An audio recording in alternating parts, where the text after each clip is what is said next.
In this video, I will show you how to get the best HUD to start playing like a pro in Call of Duty Mobile. While copying a good player's HUD like iWork may work for some of you, it's much better to create your own HUD based on a blueprint that I'm going to share with you today.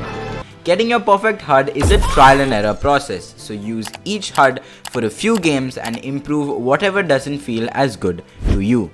So let's get started with the number of fingers that you use.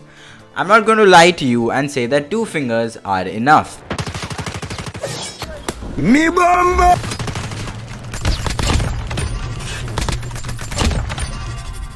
It rarely ever works for a very few number of players.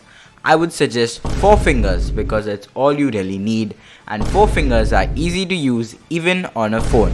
6 fingers seem a bit overkill and don't have any real utility and can be very difficult, especially if you're playing on a phone. Secondly, you need to allocate more buttons towards your right hand if you're right-handed and more to your left if you are left-handed.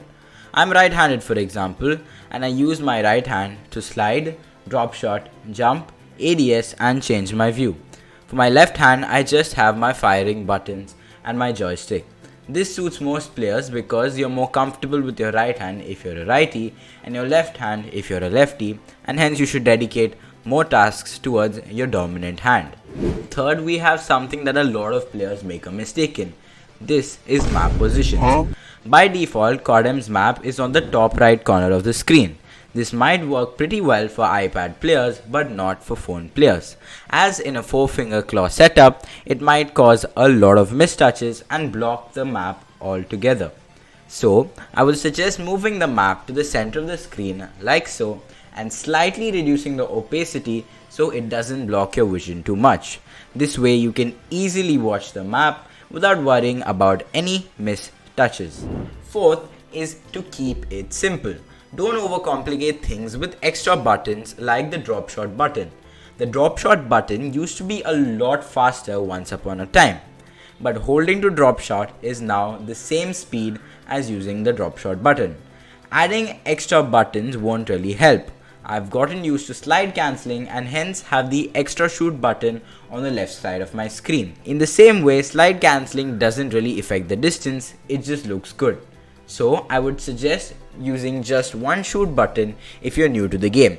This not only helps visibility but also prevents mistouches and also feels and looks much better whilst playing and as well as while recording. Fifth, we have size and opacity of your controls.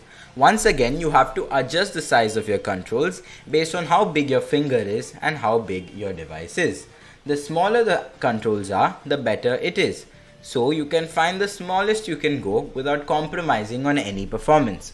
When it comes to opacity, you need to keep the opacity very high when you're new to the HUD. However, as you use it more and more, you build more muscle memory and don't need to see the HUD anymore.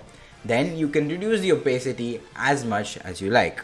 And that's it for today's video. If you want more of these type of videos and on what topic, let me know in the comments and like and be sure to subscribe as well. Peace.